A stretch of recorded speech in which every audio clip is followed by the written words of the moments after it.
মহেন্দ্র সিং ধোনি আজকে তার কেরিয়ারের শেষ ম্যাচ খেলতে যাচ্ছে বন্ধুরা। আজকে চেন্নাই বনাম সানরাইজার্স হায়দ্রাবাদের মধ্যে ডু আর ডাই ম্যাচ।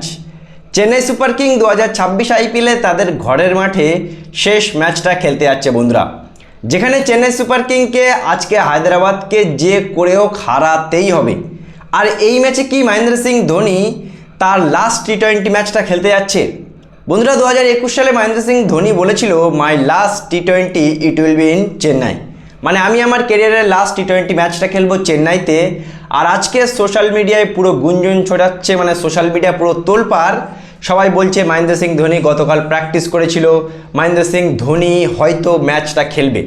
বন্ধুরা দেখো, আজকে সত্যি কথা বলতে আমরা জানি না মহেন্দ্র সিং ধোনি খেলবে কিনা, কিন্তু এটা ঠিক যে মহেন্দ্র সিং ধোনি আজকে খেলুক বা না খেলুক, আমাদের চেন্নাই দলকে প্লে অফে কোয়ালিফাই করতে গেলে আজকে কিন্তু হায়দ্রাবাদকে হারাতেই হবে।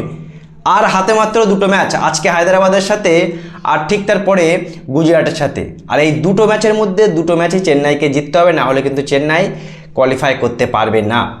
আমাদের সবথেকে এক নম্বর সমস্যা আমাদের টিমের বর্তমানে আমরা দেখতে পাচ্ছি বন্ধুরা, ব্যাটিংয়ে সঞ্জু স্যামসন রান না করলে কিন্তু কেউ রান করতে পারছে না, এটা কিন্তু চলবে না।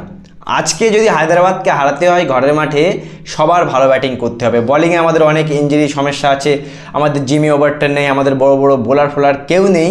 কিন্তু যাই হোক, কে থাকুক কে না থাকুক কোনো ম্যাটার না ভাই, ধোনি খেলুক, আমাদের ক্যাপ্টেন, আমরা চাই ধোনি খেলুক, কিন্তু জানি না কি হবে। ধোনি খেলুক বা না খেলুক, চেন্নাই টিমকে এই ম্যাচটা জিততেই হবে বন্ধুরা। সো কী মনে হয় তোমাদের, এই ম্যাচটা কি চেন্নাই জিততে পারবে? অবশ্যই জানাবে কমেন্ট করে।